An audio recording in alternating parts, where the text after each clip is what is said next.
او کوم په نامه د خدای چې بخښونکی او مهربان ذات دی. موږ د مردان خاص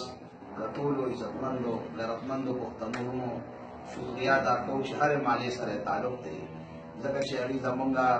په معمولي شان دعوت باندې سره دلته رالل او زموږ دا جلسې کامیابه کړه او موږ ټولو ملګرو له عزت راکړو. موږ د خپلې پارټۍ د ټولو تنظیمي ملګرو او کوم د پارټۍ د تنظیم نه بهر کوم ملګري دي د هغوی هم شکریا ادا کوم چې دې جلسې لپاره یې ډېره ستړې وکړه، ډېر محنت یې وکړو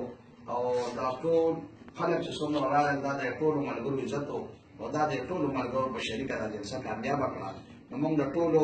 مردان خاص د غیرتمندو پښتنو وروڼو او د ټولو مالو سره چې کومو مالو سره چا تعلق دی د هغوی د زړه د کومې شکریا ادا کوو چې موږ د هغوی دا عزت راکړ او زموږ دا جلسه کامیابه کړه او دلته رالل. موږ د جاوید خان او د نعیم باچا هم شکریا ادا کوو چې هغوی موږ سره په عوامي نیشنل پارټۍ کې شمولیت سره د خاندانونو وکړو او هغوی په دې جلسه کې ستړې کړې وه.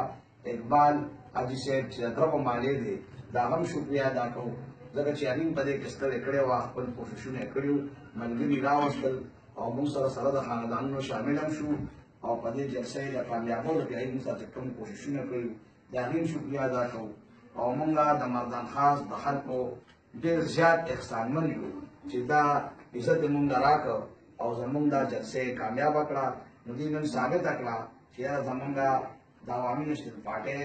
او حیدر خان سره مینه ده او څنګه چې دوی موږ سره مینه کړې ده او حیدر خان یې اوټ ورکړی دی او دوه درې پیرې یې زموږ پارټي په مردان خاص کې کامیابه کړې ده. موږ د دې نه انشاءالله دا امید او تمه لرو چې انشاءالله په راروان الیکشن کې بیا که خیري دا عزت دوی موږ له راکوي او دا پارټي به کامیابوي او د خپل ووټ به انشاءالله د لاټین په حق کې استعمالوي. ډېره ډېره مننه.